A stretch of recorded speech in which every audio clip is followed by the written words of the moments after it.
He said it's not qualified. Calm down now. Oh, I don't let you. Calm down.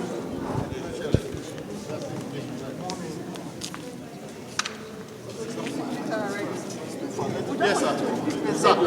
Sir, no, one thing here, sir. Sir, this way, sir. You don't want to repeat the statement that you just made. I'm not repeating myself. Yes, the reaction to the judgment. Sir, the reaction to the judgment and also the terms of settlement between Justice Onnoghen and the federal government. Well, let it be known by all Nigerians and the world that today's judgment is historical and significant. It's historical because this is the first time that an executive lawlessness and recklessness is being frontally set aside by a judicial authority and of the High Federal Court of Appeal in Nigeria. Since 2016 to 2019, the judiciary suffered a lot of humiliation, a lot of things you can't see on camera. They intimidated us. Not only that, you see, the most great and very, very serious error of the last administration was the invasion of the judges' quarters in the night, as if they were armed robbers, as if they were thieves, as if they were terrorists. What ground? They said the judges had money in their compound or in their possession. Oh yes, it's a presumption of corruption. They took them to court. All of them went out clean. So what was achieved other than blackmail, intimidation, and coercion by the executive or the judiciary in Nigeria? We all shouted, we all protested. We didn't know that the worst was coming. The worst that came was the removal of our Chief Justice of Nigeria, the head of the third arm of government, in an unceremonious manner. We all shouted about it.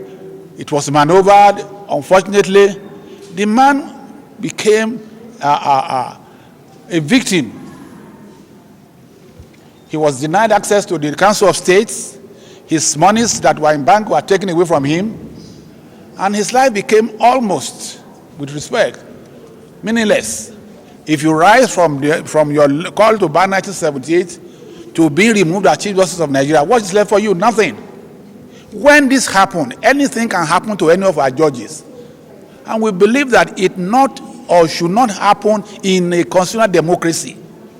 Nigeria is practicing constitutional democracy. And therefore, all organs of government, the executive and the legislature, must respect judiciary.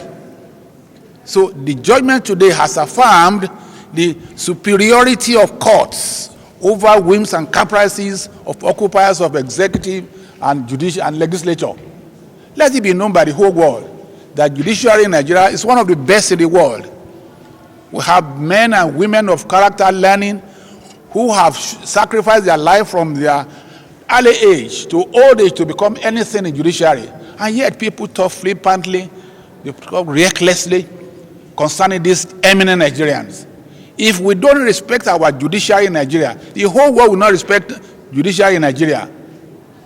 I have been a recipient of commendation of Nigerian judiciary and Commonwealth law meetings, and in international bar associations, African bar associations, and several organs.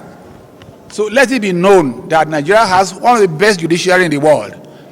And this judgment today has affirmed the paradigm shift from the old to new. So we are grateful to His Excellency President Bola Ahmed Tinubu, GCFR, for this paradigm shift, for this change. And we also commend the Honorable Attorney General and Minister of Justice, Prince Lateef Fagbemi SAN, for his forthrightness.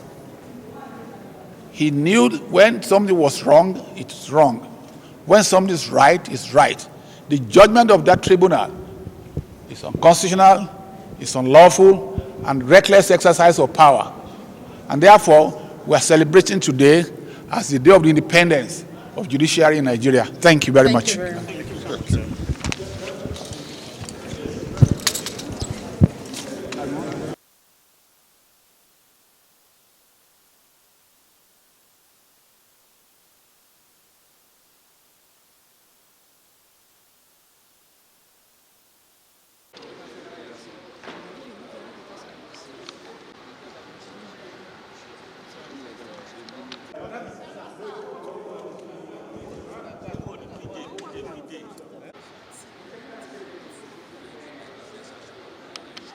Yes.